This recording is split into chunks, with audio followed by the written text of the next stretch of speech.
basically about a month ago, there was like we had a gas leak incident, and I didn't know what to do. So at your house or at the office? Oh, that was at the job because it's like a lab, so we had to leave the building. I have a 15-year-old son, and there's multiple gas leaks in my home on a regular basis. So so at the office, okay. Yeah, so it was at the office, and I didn't know what to do exactly because there was no supervisor.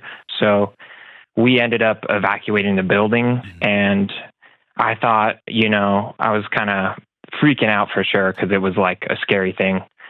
And my boss called me, and he like yelled at me, and then following that, it like the week after, it was just like I kept getting like reprimanded, and like I was surprised because I would thought that people would be like, oh man, I'm so glad you're still alive, but yeah.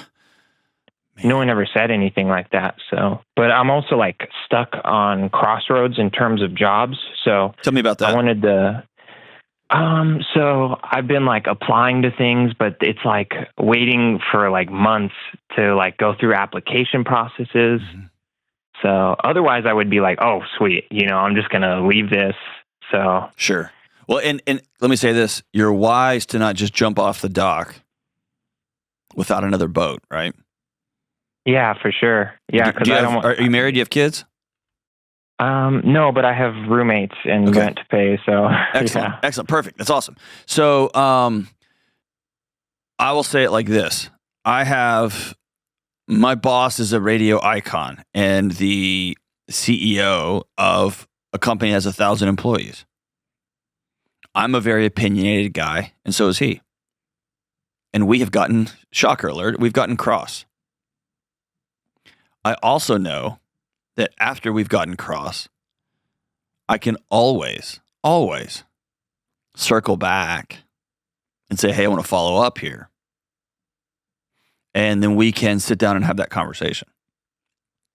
And I always enter that conversation with, hey, how can I do this right or better next time? Or I clearly did something. I always take a humble approach.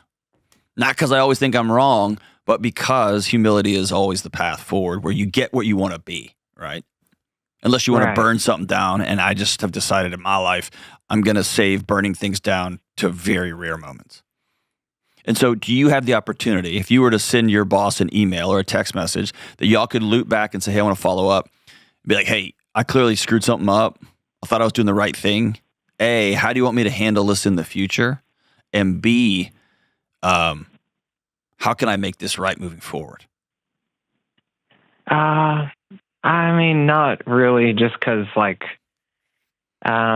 he is like very like strongly opinionated. So I am too, but I always but if he's strongly opinionated because he's a jerk, or he's so scared of being wrong that's how he goes through the world, then yeah, you're right. That's not a person you want to work for. This whole thing will implode on itself at some point, financially, safety-wise, whatever. This will implode because that sort of power is based on not being scared or trying to squash down fear, right? Yeah. And I think for sure if I had the opportunity, or like if he was the kind of person I could sit down and like talk things out, like same thing with my supervisor, like I would absolutely do that. But it doesn't feel like I could, Have you done that with your supervisor?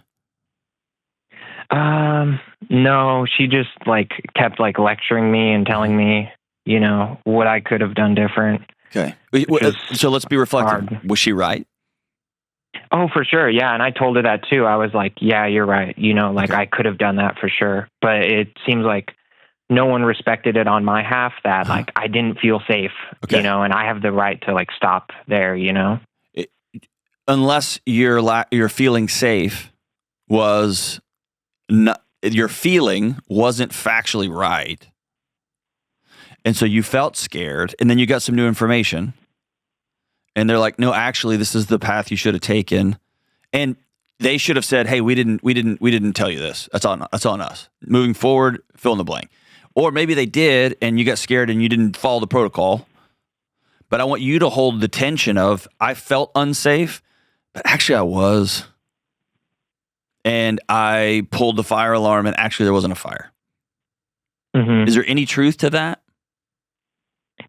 Yeah, I think in a way that like I could have, like if I reflected on it, I could have reacted differently. But I think the problem is that when I look back on it, is it's based on a lot of like assumptions of, how that gas leak was occurring. Mm-hmm.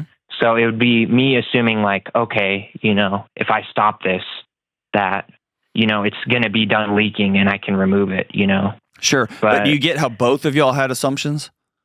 Yeah, for sure. And I totally understand that. And I told that to them too, that, but it's just hard because, I feel like it's definitely been a job that I've been like trying to get out of, Okay. but everything's slow, Yeah, totally. So is there a world where you take your lumps and you just move on?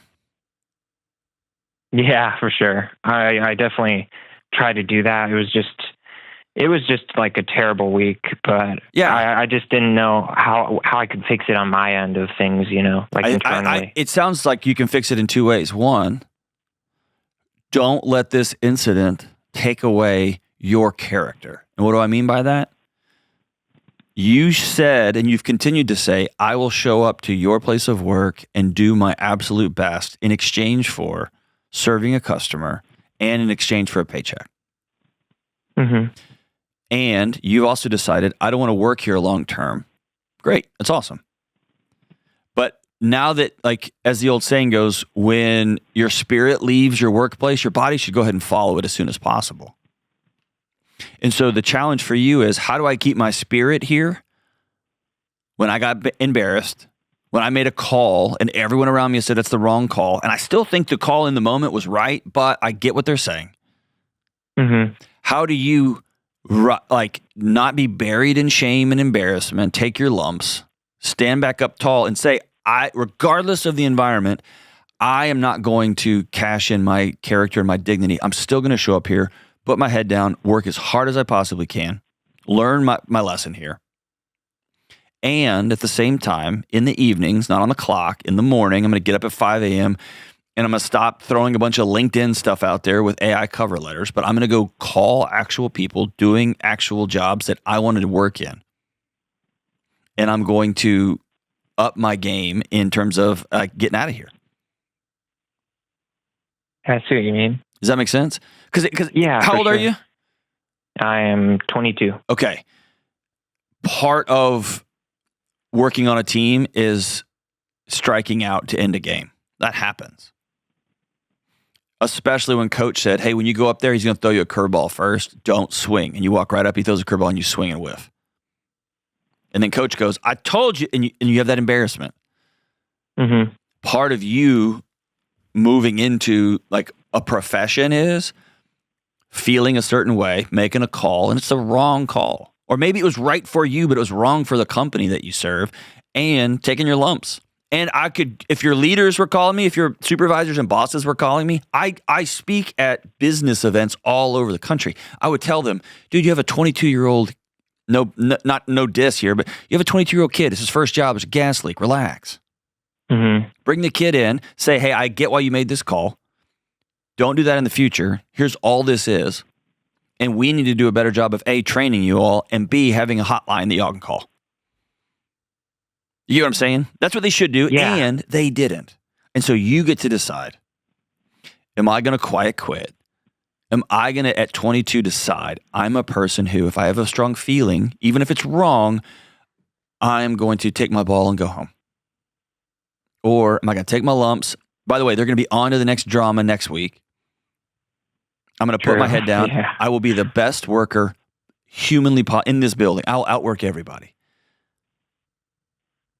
And I'm going to prove not only to them, but to myself that I can take my lumps, even if it's not given the right way. And I'm going to keep showing up here and working to serve the customer who's buying whatever products that we're making. You know what I'm saying? What I don't want you to do here is cash out just because you had a feeling and you made a call and the call was wrong and your bosses haven't handled it great. Fine.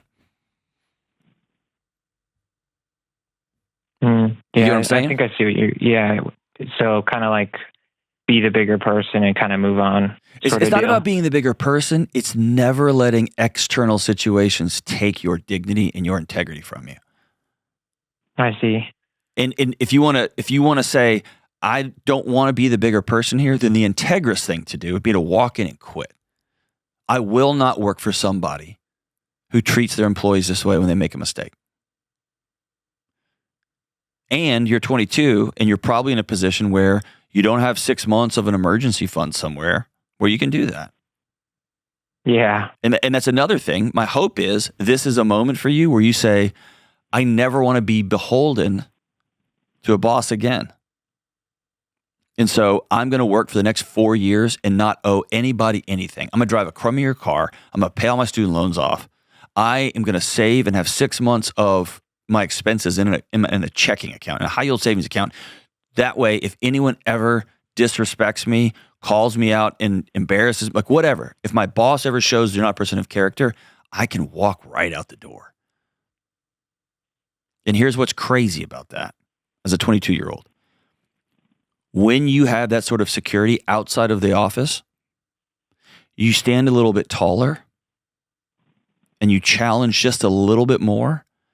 And I don't know why or how this works, but supervisors and bosses tend to respond to that with, oh, that guy's got leadership potential. That guy screwed up and then held his own, said he's sorry, smiled, shook my hand, said it won't happen again, walked out. I like that confidence. I don't know why or how that works, but when somebody feels like you don't need this thing, it elevates the interaction. Does that make sense? Yeah, for sure. And so, man, this is one of those beautiful moments for you. There's 25 different lessons you can learn here. 30 different lessons here.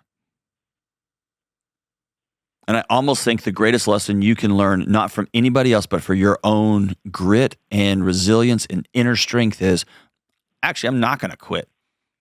I'm going to keep going in here where it, quote unquote, feels, and I'm going to practice being a person of such high character and integrity. I'm going to work my butt off. As long as I'm taking their check, I'm going to go all in every day.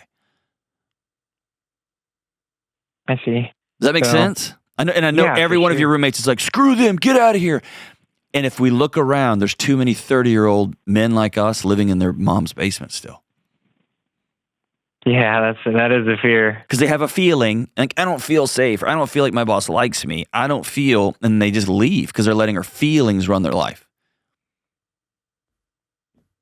Bro, I have done interviews in this new job I'm in on national media, and I have blown it. Right? It has not felt good. And I could choose to just be like, I quit. Or I could be like, you're right. I'm going to own it. I'm going to head back in. And I am blessed at a place where supervisors across my company that I work for, even the CEO, the president, those are different people. I know I can go sit down with them, and that's where I'm here long term. And if you don't have that, that's fair. That's a good call out. I don't want to work for that company long term because the leadership's going to crash that place at some point. But you get to decide you're going to be a person of resilience moving forward. Are you in? Yeah, totally. I love this. This sounds crazy. I love the spiritual and exercise for you here. This is how a young man grows in strength and resilience and confidence.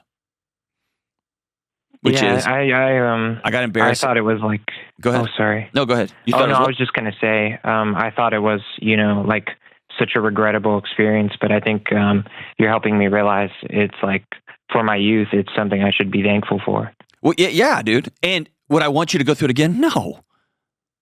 And you can be regretful, a regrettable experience. It can be an uncomfortable experience, and it can be a refining, strength-building experience too.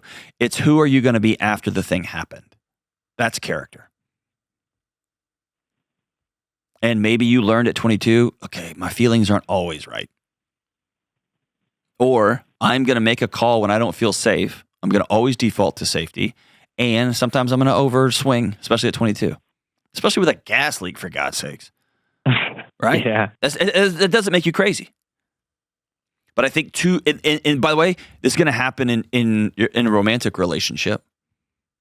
You're going to do something that you think is right. You're going to have a feeling about something. You're going to make a call, and your significant other, your romantic partner, is going to blow up. They're going to withdraw. They're going to run. They're going to break up with you. They're going to do something like, and you're going to decide, oh, I don't feel fill in the blank.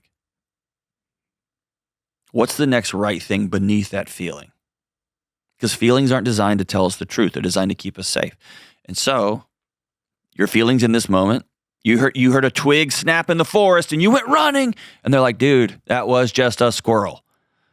Could have been a bear, could have eaten you, but it was a squirrel. And it's almost always going to be a squirrel. All right, I'm going to learn that. That's just wisdom. That is just experience and wisdom. So, dude, I think you're right. I think your bosses didn't handle this right. I think you probably overreacted. And all that's true. And you probably feel some guilt, and you probably feel some shame, and you probably feel like and they're beating up on you because you're 22 and you're new. Fine. The question is, who are you going to be now? And I will not let them have my dignity. I will not let them have my integrity. And that means two things. One, I'm going to keep showing. If I'm going to take their paycheck, I'm going to keep showing up, giving my 100%. Because me quiet quitting, me being like, that says everything about me and nothing about them. The second thing is, I am going to start at 22. I have a goal at 25. I will be completely, I won't owe anybody any money. I'm going to have cash in the bank that I'm not investing and putting in crypto. I'm going to have some cash in the bank so that if in the future I need to walk, I can smile and shake their hand and say, cool, you'll have my resignation by the end of the day. You'll have a great day. I'm going to have a smile on my face because I am going to have a foundation that I can anchor into. Not the whims of some boss that likes to beat up 22-year-olds. So well played, brother. The next move for you is going to give you a trajectory on the man you are going to become. And man, these are those make or break moments for young men. And I've been there, dude. My suggestion to you is take your lumps on this one. Keep showing up and working hard. If you don't want to be in this business long term, great. But don't let anybody have your integrity.